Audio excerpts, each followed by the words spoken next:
আসসালামু আলাইকুম, কেমন আছেন সবাই? আজকে নিয়ে আসলাম কেপ টাউনের আরেকটা ভিডিও। আজকে আমরা যাব কেপ পয়েন্ট এবং কেপ অফ গুড হোপে। এই তো আমরা আমাদের সব ডকুমেন্টস দেখিয়ে ভিতরে প্রবেশ করলাম। এখানে এই গেটে পাসপোর্ট অথবা আইডি কার্ড দেখাতে হয়।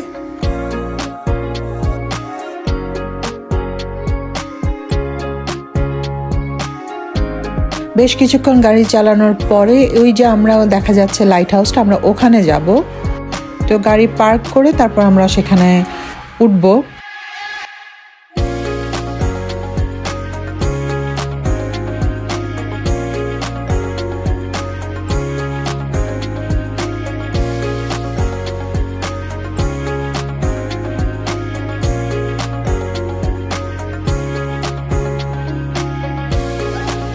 এইখান থেকে ওশানের ভিউটা ছিল এরকম, খুবই সুন্দর, সামনাসামনি আসলে খুবই ভালো লাগছিল।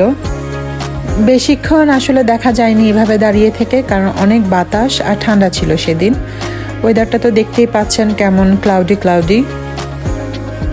এখানে একটা কথা বলে রাখি, আমরা যারা মুসলিম আছি তারা আসলে যদি সম্ভব হয় সাথে করে খাওয়া নিয়ে যাওয়া উচিত, কারণ এখানে হালাল কোনো রেস্টুরেন্ট নেই। আর সাথে যদি বাচ্চা থাকে তবে অবশ্যই নিয়ে যাওয়া উচিত খাওয়া, কারণ বড়রা কোনো না কোনোভাবে আসলে ম্যানেজ করতে পারে বা খিদাটা সহ্য করতে পারে, ছোটদের তো আসলে সেটা করার ক্ষমতা নেই।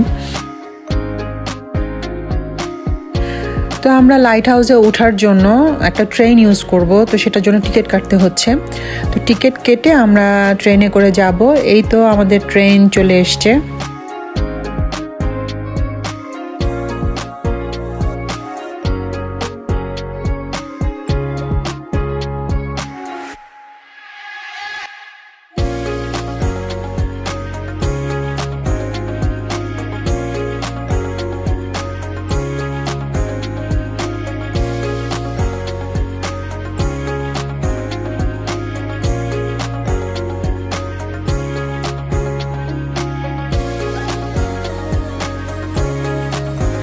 আমরা ট্রেনে ঢুকেও পড়লাম, ট্রেন উপরে উঠাও শুরু হলো। আসলে আশেপাশের দৃশ্যগুলো খুব সুন্দর লাগছিল।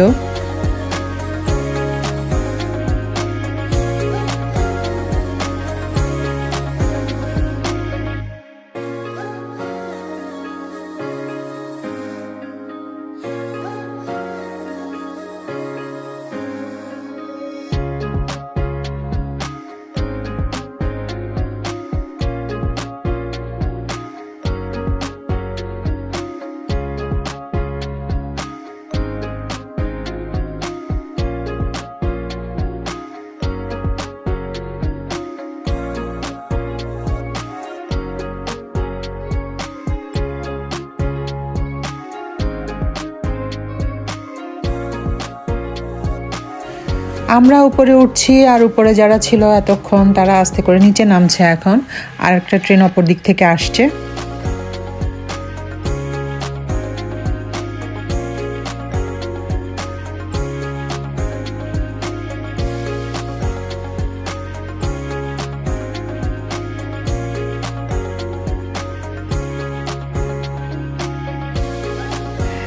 ট্রেন দুটো টাইমিং আসলে খুবই সুন্দর ছিল, খুব সুন্দর করে একজন আরেকজনকে ক্রস করে নিল।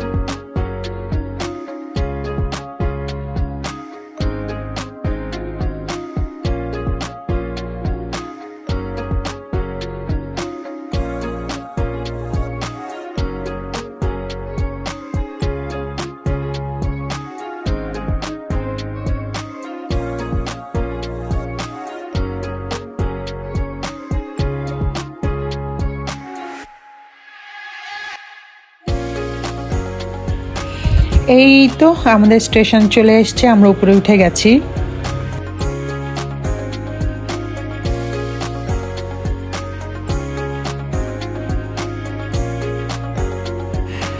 নিচে তো কোনো রকম ছিল বাতাস, উপরে আরও বেশি বাতাস, মনে হচ্ছে যেন উড়িয়ে নিয়ে যাবে।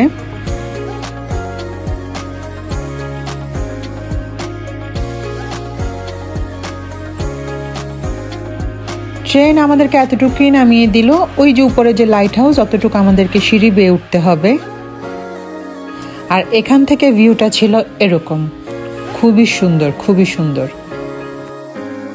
এই তো সেই লাইট হাউস। আসলে উপরে ওঠার পর আমার ভিডিও করতে মনে ছিল না, সৌন্দর্য দেখতেই ব্যস্ত ছিলাম, তো কিছু ছবি অ্যাড করে দিলাম। উপর থেকে সাগরের ভিউটা ছিল এরকম,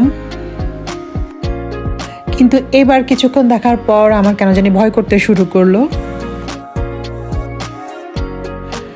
তো সেখানে একটা ছোটোখাটো শপ ছিল, সাথে কিছু ইনফরমেশনও ছিল যে মানে এই লাইট হাউসটা কেন, কিভাবে, কখন হলো সেই বিষয়ে ইনফরমেশন ছিল।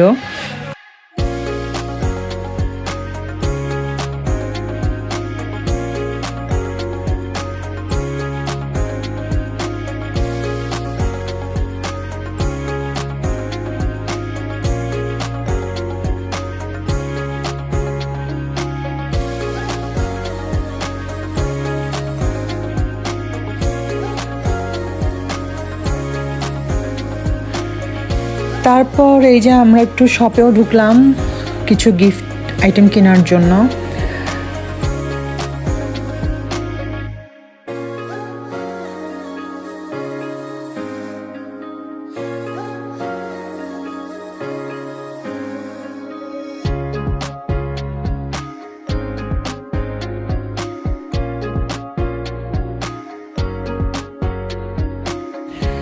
আমিও আমার 3 ছেলে মেয়ের জন্য 3টা টি শার্ট কিনলাম, কেপ পয়েন্ট লেখা। মানে এখানে এসেছি, এখানকার একটা স্মৃতি নিয়ে গেলাম, এই আর কি। আরও অনেক জিনিস ছিল, যেমন পানির বোতল ছিল, মাগ ছিল, কিরিং ছিল, বিভিন্ন সফট টয় ছিল। আমি আসলে অন্য কিছু কিনিনি, কারণ এই মাগ, চাবির রিং বা ফ্রিজ ম্যাগনেট যেটাই বলেন, এগুলো আসলে আমি গতবার কিনেছিলাম, আছে সেম জিনিস, আবার রিপিট করতে চাচ্ছিলাম না। তো কেনাকাটা শেষ, আমরা আসলে ওয়েট করছিলাম ট্রেনের জন্য। ট্রেনে উঠেও গেলাম নিচে নামার জন্য। এই তো নিচে নেমে যাচ্ছি। সুন্দর না ভিউটা? আমার খুবই ভালো লেগেছিল।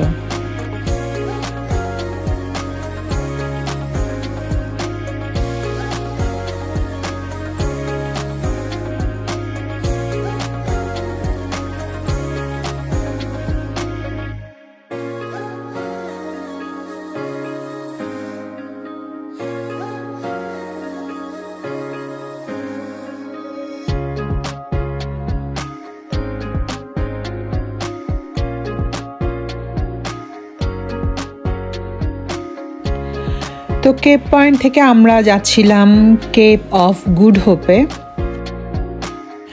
এখানকার বিচটা সুন্দর, কিন্তু বেশ পাথর ছিল, তাই মানে কাছাকাছি যাওয়া যায়নি আর কি। পাথরে কতক্ষণ আর দাঁড়িয়ে থাকা যায় বলুন।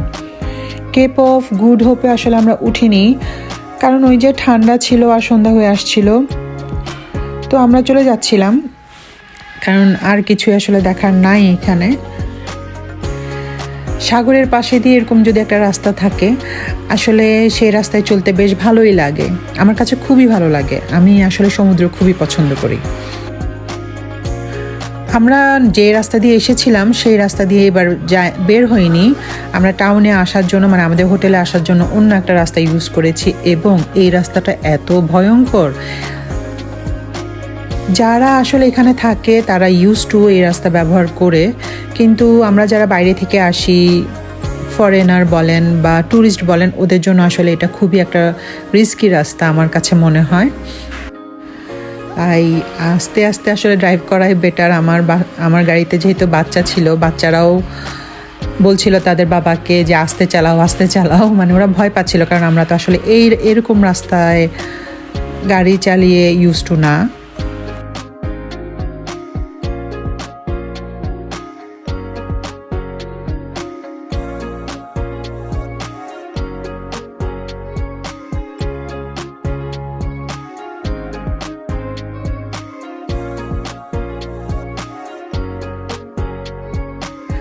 আমরা ঠিকই ভয় পাচ্ছিলাম এই রাস্তা দিয়ে চলতে, কিন্তু অন্যান্য গাড়ি মানে ওখানকার লোকাল যে গাড়িগুলো ছিল ওরা কিন্তু মোটেও ভয় পাচ্ছিল না, খুব সাবলীলভাবে তারা গাড়ি চালাচ্ছিল, কারণ তাদের কাছে রাস্তাটা আসলে পরিচিত, আমাদের কাছে তো না।